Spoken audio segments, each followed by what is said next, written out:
Mirasee. What I've found is that when, let's say for a coach, you pull a card before your session, then it will give you an angle in which you can present information to the client, but also will reflect something back to you. Are you curious about oracle cards, like the role in vision, goal setting, dialogue, or even as a bridge to deeper connections? Today, I have a fantastic topic in store for you. I'm Melinda Cohan, and you're listening to Just Between Coaches. I run a business called the Coaches Console, and we're proud to have helped tens of thousands of coaches create profitable and thriving businesses. This is a podcast where we answer burning questions that newer coaches would love to ask a more experienced coach. I'm going to have an extraordinary conversation that promises to unlock the secrets of a unique coaching tool, oracle cards. Because here's the twist. These are not just pretty pictures, like they are gateways to deep insights and transformation. Stay tuned as my incredible guest and I take a playful turn with the cards.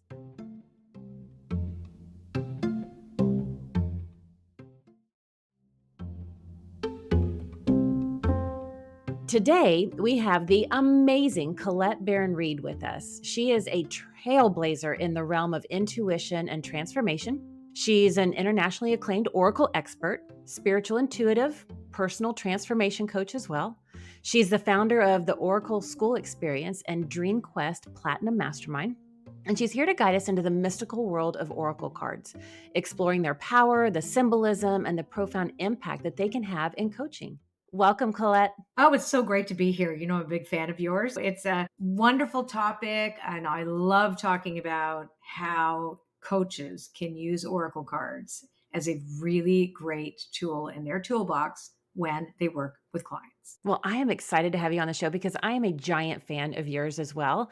I mean, that we are actually here having this conversation, I just keep wanting to pinch myself. And every morning I sit down with one of your oracle decks. It's part of my self-care, it's part of my morning ritual.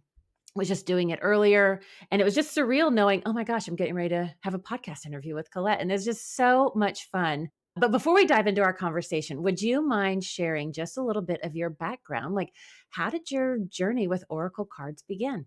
I came from a very academic family. When I was a little kid, I think they decided I would be a lawyer, right? That was it. Sent my sister and I to private schools, very hardworking immigrants, right? My dad was Serbian. His grandmother was Mongolian. He loved to tell us that we were direct descendants of Genghis Khan. My mom was German, even though she had Polish background. So we had quite a fascinating, group. And they came to Canada, right? So Canada was going to be where it all worked out. So what happened was I wanted to be a singer. So I was always interested in music, the arts, etc. Because the arts actually come into the same way, like intuition, art, it comes from this really amorphous place where creativity is a gateway to intuition. But I had more than the average bear. I just knew things about people when I was a little kid, and I had these really strange dreams. Actually, one of them is something that became a real difficult moment between me and my mom because I kept dreaming the same nightmare of a line of naked, skinny people, like really skeletal looking people, and a man crying at a table with a pile of teeth and a pile of gold. And then I saw people being shoved into an easy bake oven. And I would tell my mom, and I had bad smells. And it was the same every month for a period of time when I was very small. And I remember that she didn't want to pick me up for this nightmare. She did not want to pick me up. So my mother came to Canada, raised us Anglican. We went to a WASPy school. They were going to figure out a way how to make us Canadian, right? But she didn't tell anybody in the family for 25 years that my grandfather was killed in Dachau. He was a French Jew. She was born out of wedlock. He never married her mother, who was Polish. So her mother was not Jewish. But the fact that she had a parent that was Jewish would have sent her to the camps. So my mother was hidden in a Christian family. And so she became a hidden child during the war. He was picked up by the SS at the door after her mother was killed by a bomb. He was coming to get her, and he went and was killed in a concentration camp. She never wanted anybody to know that she had that background, that she had any Jewish blood in her. That was like dangerous. And she certainly wasn't going to tell anybody when she came to Canada. It was enough that she was German. So I never knew this until my 20s when my father had lost the family's fortune or whatever. And my mom had a couple of drinks. And she said, those dreams of yours. And then she told us about our actual history, which was completely hidden from us. Now, my dad, they both died 35 years ago, back to back. He taught me how to read Turkish coffee cups because he obviously saw what I could do, even though it was verboten. But at the same time, there was a curiosity. So he taught me how to see spirit animals in the Turkish coffee cups. So I had precedents that created a desire for me because I saw things, I could see things, I could dream things, I knew things. So when my dad died, after his funeral, the oldest living friends that were also from Serbia told me that I came to this from my father because my father went into a trance when he was reading somebody's Turkish coffee cup and didn't even remember what he said. So his friends told me, your father was this, but he was an engineer and an inventor and a land developer, and that was his profession, but he was just like me. So I inherited this and it became an actual profession bizarrely, because it is really interesting to see how it came about. Because when it really kicked in, I was gang raped when I was 19. I went to university and started to have trouble with drugs and drinking at university and before that too. So I had a problem. I felt too much. The world was too much for me. So after that, I had a psychotic break, and it's very common for women when they're raped, especially in a group rape, that you disconnect from your body. You're completely disconnected. Sometimes you don't even remember what happened. But I remember distinctly that I went up and over to my right in the corner of the room. And that's actually where I go now, where I do a reading, I go up and over. So I can split. So it actually gave me a gift, even though I was nuts for years, and rightly so. I became an alcoholic, a drug addict. I'm 38 years clean and sober as of yesterday, interestingly enough. But all of those things actually added to my sensitivity once I got clean and sober and devoted myself to a spiritual path. Because as soon as I did that, the skill set became real and the access became clean. And it was no longer like a party trick where people would say, oh, go ask Colette. So I certified as an aromatherapist in Canada when I was 2 years sober. So that's 36 years ago, and it was brand new. Nobody had aromatherapy. And I was pursuing a career in music, looking for a record deal. And so that was my day job. Basically, I became an aromatherapist, massage therapist. And what happened was the minute I put my hands on people, I'll never forget this one woman that came. I immediately said, oh, your stepfather's name is Frank and he molested you when you were 8. And this is why you have so much tension. And the woman jumped off the table. So of course you should never do that. But I didn't know any better. And I was like, does this make any sense to you? And anyway, bottom line is she told her friends and nobody wanted to book a massage. They wanted to talk to me. That's how my career actually really launched. And I'm like, okay, I knew how to read tarot. I had my first deck when I was 17. I was fascinated with divination. That was my hobby. Like I was obsessed with it, but I never ever thought it would be anything I would ever want to do. Right. So I kept telling people the first 6 years I did this, I don't really do this. I'm really a singer. Don't come back next year. For years and years and years and years until one day, actually 6 years in, that year, clients called me from 29 countries. There was no internet. I didn't give out business cards. This was all people passing out my phone number in airplanes, in airports, in whatever. When the last guy that called me, I started crying because I thought he was calling from the deli up the road. He said he was calling from Delhi. And I'm like, why are you calling me from the deli up the road? Like, what is happening to me? And he said, oh, I heard about you in an airport in London. And then I started crying and I realized, oh my God, people from different countries had called me within 18 months without me ever. And I didn't even have a cell phone. So there was something to this. And I think the reason why I became so successful is because I've never done anything to promote it. People will have an experience, they will tell somebody. It's the experience is what's meaningful. You can tell anybody how great you are. But in this day and age, you have to be what you say you are. Yeah. I got signed to Hay House, my first Oracle card deck. I had made one, which was my second opinion deck, because I found tarot to be very frightening for people, especially when they'd see all these negative cards, because it was very medieval and there wasn't anybody redoing the cards for a modern perspective. I made my own, and then it became the wisdom of Avalon, and divination is my obsession. And so I now have 17 decks this year.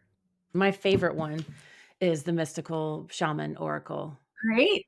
I trained coaches. I had a school called the Master Intuitive Coach Institute. So I actually own the trademark intuitive coach. So I will be launching again for coaches. It'll be a specific program for coaches who are already coaches to learn how to genuinely use this as a tool. Let's talk about, how do you see oracle cards as a powerful tool for a coach in their business working with their clients? Let's start there. Perfect. A coach actually helps somebody determine, find their answers themselves by usually by taking them through a series of questions or prompts, depending on the kind of coach that you are and what you're coaching for.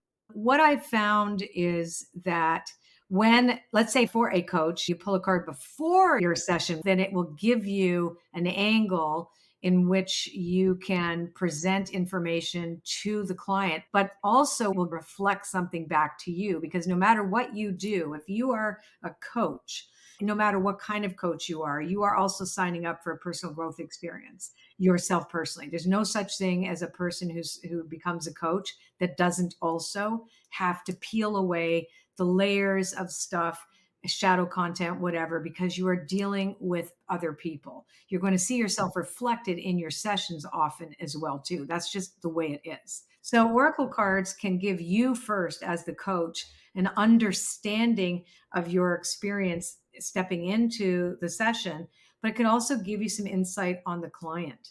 Right. So, what can I know about this session stepping into it today? It can be, what do I need to know about myself? What can I learn about this particular client today? Where it becomes really interesting is, and also I should say that oracle cards work off of synchronicity. They are always going to reflect some level of truth. They will reflect your dominant energy. So, whatever is going on, even if you ask a question about something else, it's going to reflect what's really important to look at. So it reflects the dominant energy that is impacting you, whether by you and your own psyche and experience or whatever, like that's coming out of you, or people around you, or circumstances that are impacting you that you may not be aware of or even think about. Like, oh, yeah, this is going on in my life right now. It may not have anything to do with my profession, but I'm really pissed at my husband, or I'm really going through a thing with my mom. But it is in your energy, and it's going to ask you to clean it up. Yeah. So in a way, it acts as a mystical broom as well, too, to say, like, let's get my cobwebs out of the way so I can serve.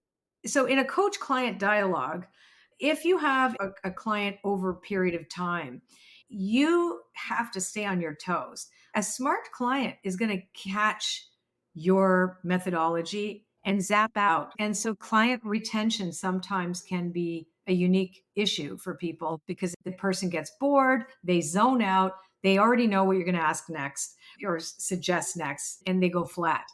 But when you bring an oracle card to the table and you ask them, you always have to ask them, obviously, would it be okay if I pull a card for you? Let's see what's coming up for you today. And that person will invariably go, oh, wow, I really need to look at that today. Yes, they're back on the table and say, so let's talk about that. Right. Then you can have whatever dialogue process that you have, or a way in which you coach, because not all coaches are the same. Right. So, and not all coaching styles are the same, but this is the same. So it's like, okay, so let's take a look at a subject. What do you think? And then the person can say to you, I don't know. Okay, let's get your attention now.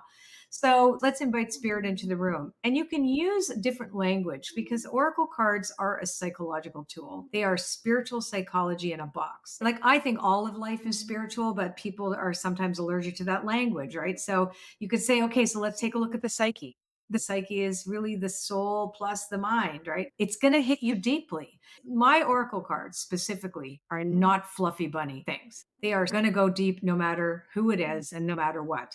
So it's going to make you stop and go, ooh, something witnesses me right now. Yeah. I am being witnessed by something greater than me. And then both of you go like, wow, the cards don't lie. Actually, our motto in the Oracle School experience is, you can't make this shit up. And when I turn coaches to work with it, and that was way back in 2012, I'm only now returning to the concept. But, it was all about, how does one become fully accountable for one's choices?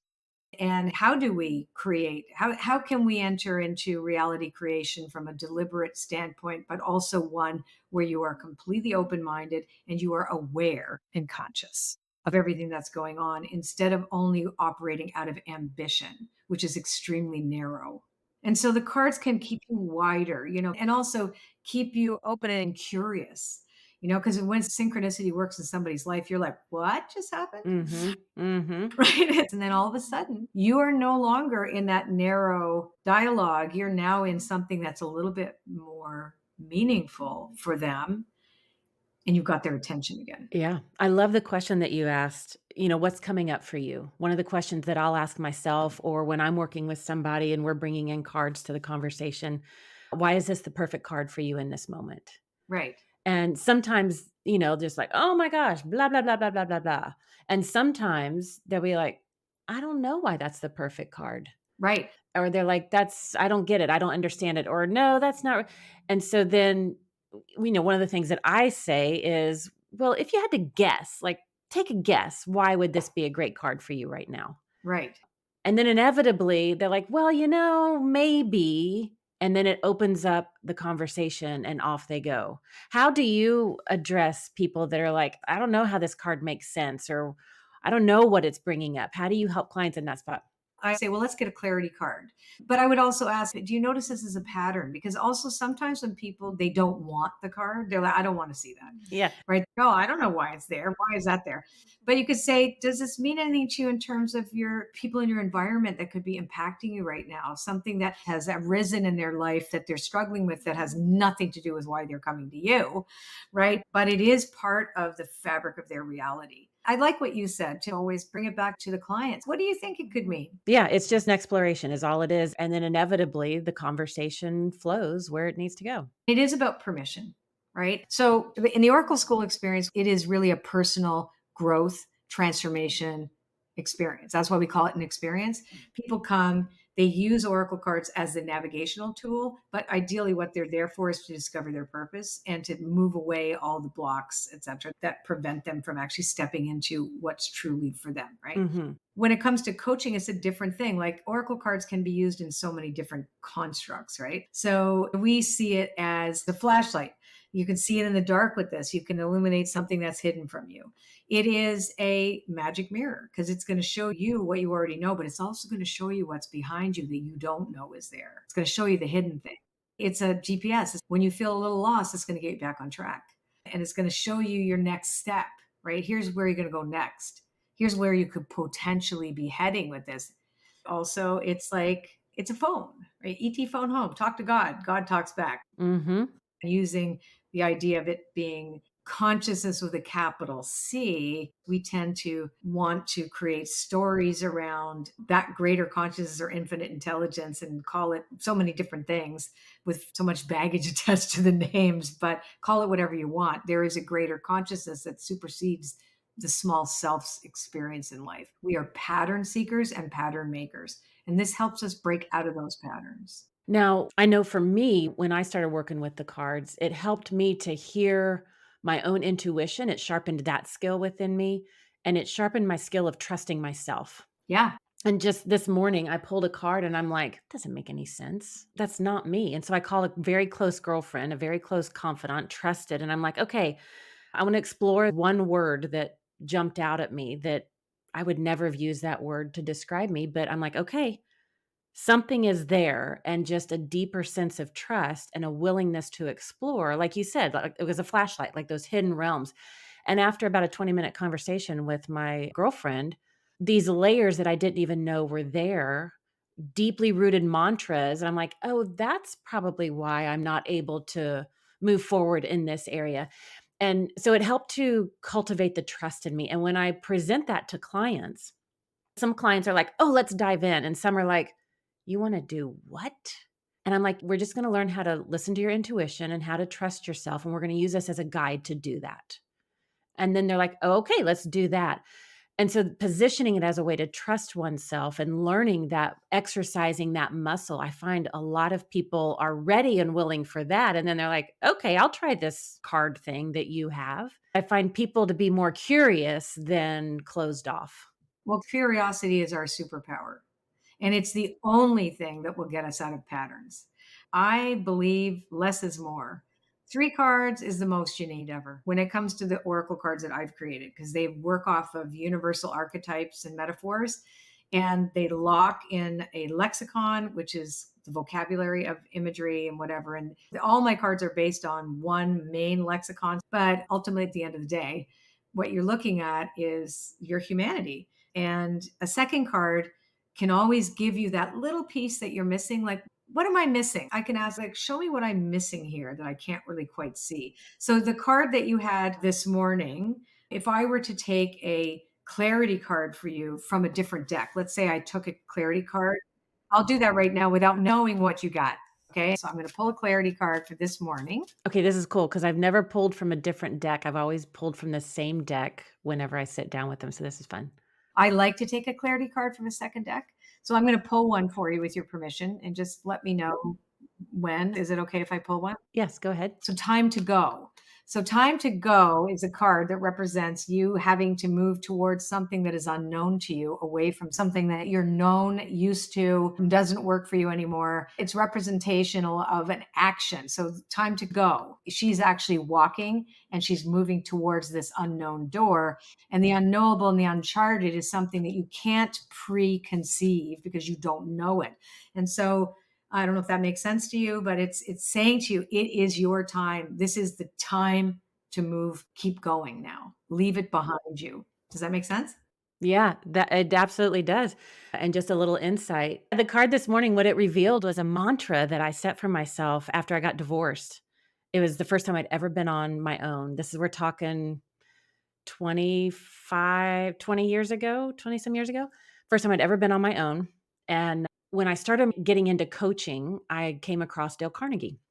And I used to be an assistant coach with them. And that's how I kind of dipped my toe into coaching. And there was a mantra that I heard there: if it's got to be, it's up to me.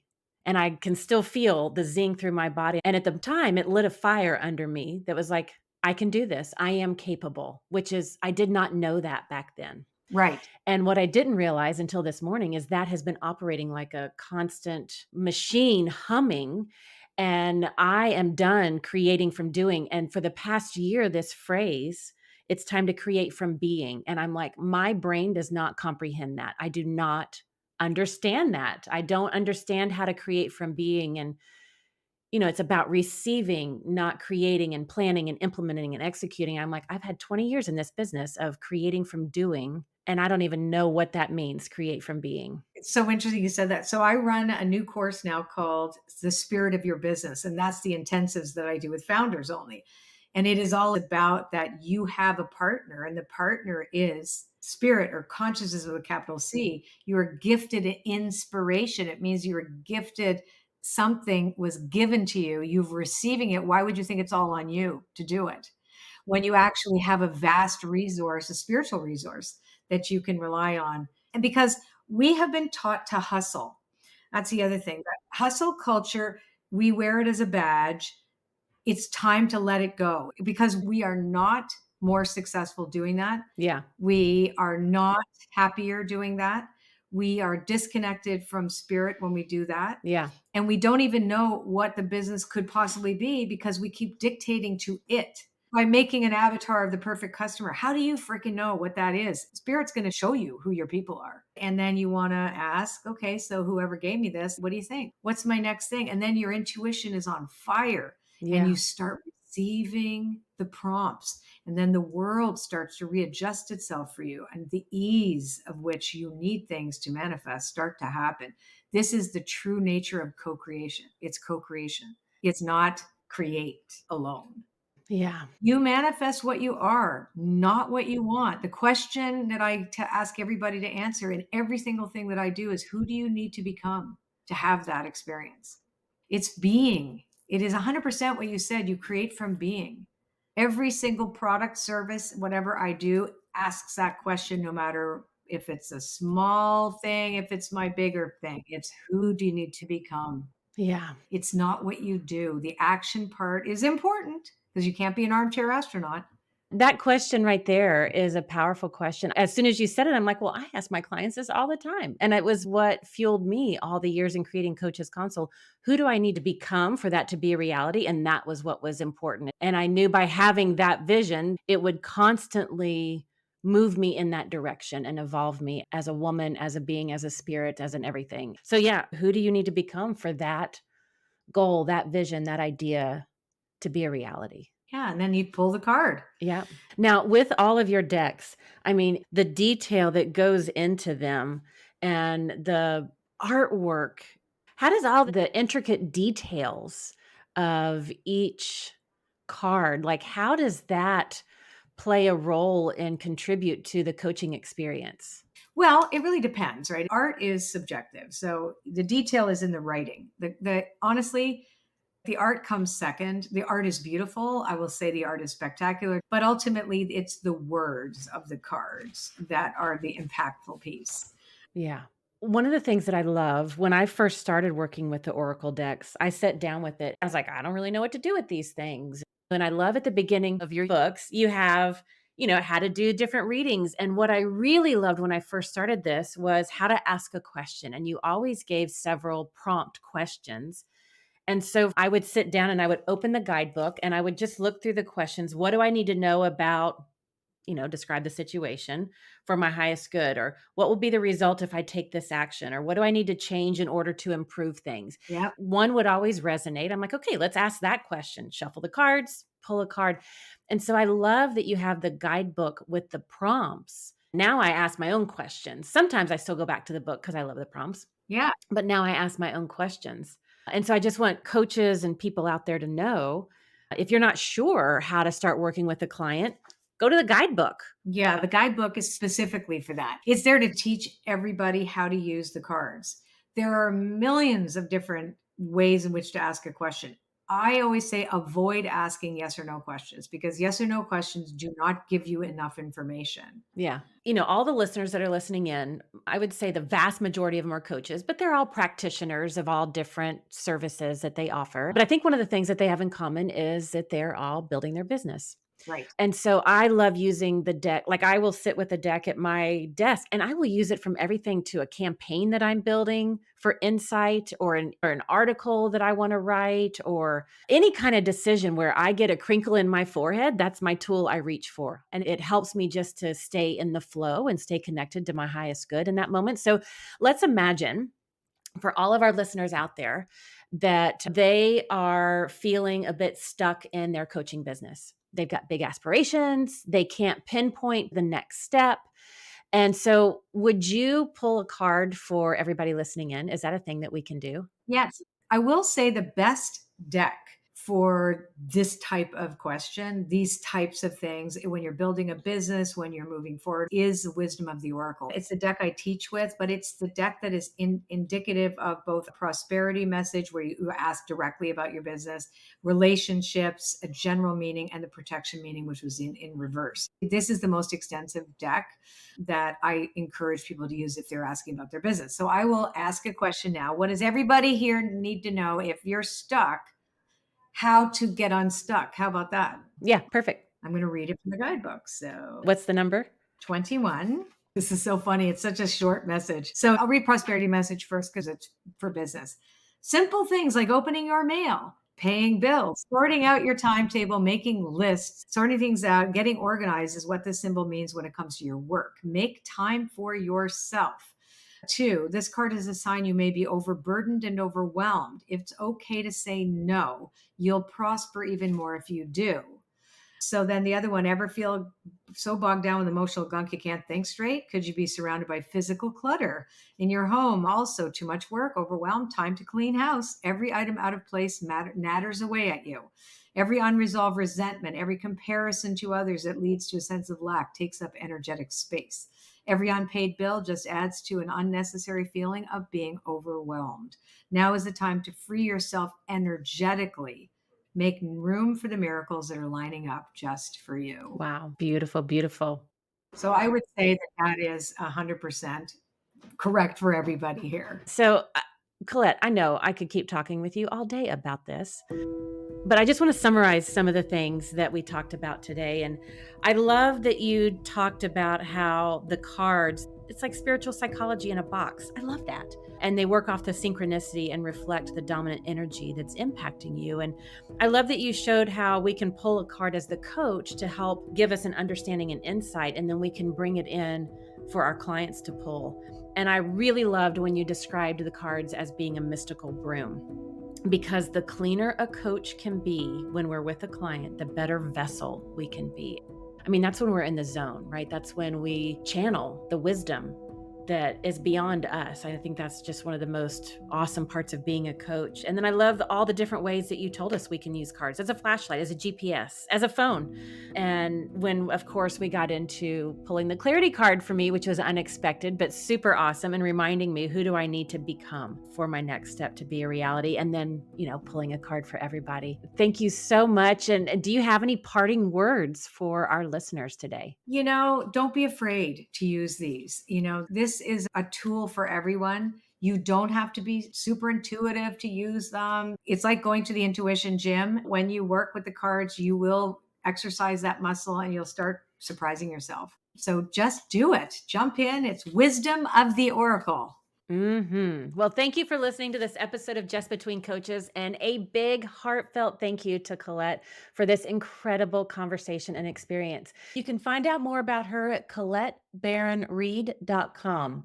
That's Colette, Colette, Baron, Baron, Reid, Reid.com. ColetteBaronReid.com. And in the show notes, you'll find links to her website, her beautiful card decks, best-selling books, other resources. You'll find all that in the show notes. Colette, thank you so much for coming to the show. Thank you. I'm Melinda Cohan, and you've been listening to Just Between Coaches. Just Between Coaches is part of the Mirasee FM podcast network, which also includes such shows as Once Upon a Business and Making It. To catch the great episodes on Just Between Coaches, please follow us on Mirasee FM's YouTube channel or your favorite podcast player. And if you enjoyed the show, please leave us a comment or a starred review. It's the best way to help us get these ideas to more people. Thank you, and see you next time.